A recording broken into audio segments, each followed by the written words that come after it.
Овое поднебие кај нас е најпознато по оризу. Мислам по белото злато. А што се случува со него? Оваа година од климатски промени многу приходите беа мали. До пред 2 месеца оризу идеше на откуп околу 80 денара. Сега го симнаа и никој не го зима на 45 денари.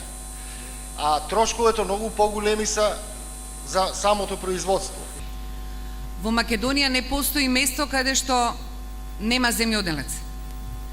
Македонија, иако е земјоделска земја, сепак состојбата во земјоделството е влошена.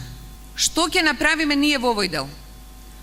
Во овој дел, околу цените на откупот, ќе формираме регулаторно тело, така наречена државна агроберза, која што ќе регулира цената на земјоделските производи на пазарот, со тоа што ќе врши интервенционизам во цената. Сакаме исто така да ги намалиме цените, ви кажав, на репроматеријалите, она што претходно го споменав, и ќе завршам со уште нешто, а тоа е дека сакаме македонскиот земјоделец да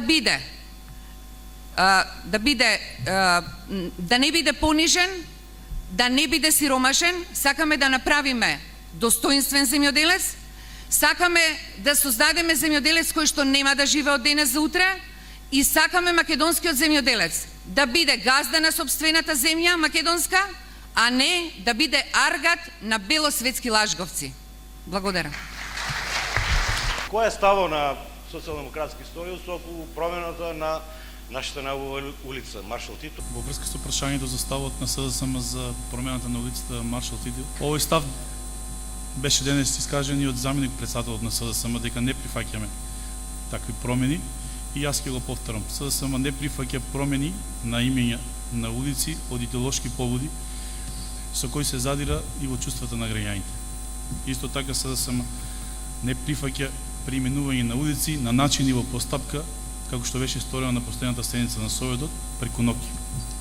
СДСМ е длабоко убедена дека начинот и постапката на која извршена промена на улицата се незаконити и со истата е повреден на уставот.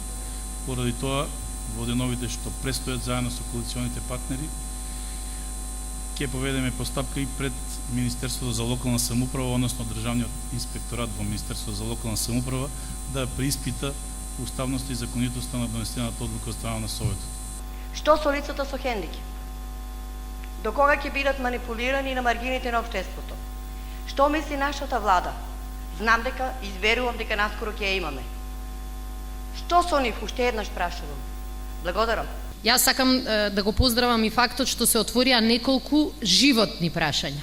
Оти на крај политиката е тоа, да имаш пристојно училиште за децата, да имаш кога ќе отидеш на лекар каде да чукнеш, да добиеш шанса без разлика дали имаш еден или друг тип на потешкотија во животот.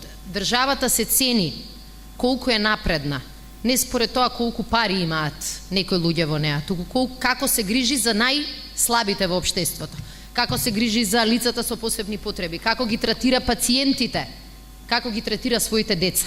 Нашата програма вели сите млади до 14 години ќе ги ослободиме од партиципација и сите категории на сиромашни граѓани ќе ги ослободиме од партиципација. Ќе вложуваме во терцијарна заштита која државата ќе ја гарантира. И така натаму, и така натаму. Во делот на лицата со хендикеп, свесни сме дека оваа држава ги злоупотребува само за сликање и за уцена. Не се либат да применат секакви инструменти. Наша идеја и наша иницијатива во последната програма беше закон посебен за лицата со посебни потреби. Затоа што многу често институциите играат пинг-понг, според еден закон, според друг закон. По овој ти следува, по овој не ти следува. Еден закон. И ние го промовиравме овој дел за отварање на работни места прилагодени за лица со посебни потреби. Сега тие го најавија, го гласаат. Господ знае што ќе испадне после во реалноста. Меѓутоа целта ни е негата да ја покачиме, значи помошта која добива од државата, но второ, да им дадеме шанса да работат. Голем дел од лицата со посебни потреби можат да придонесуваат. Само државата треба да создаде средина во која што тие ќе си го кажат својот потенцијал.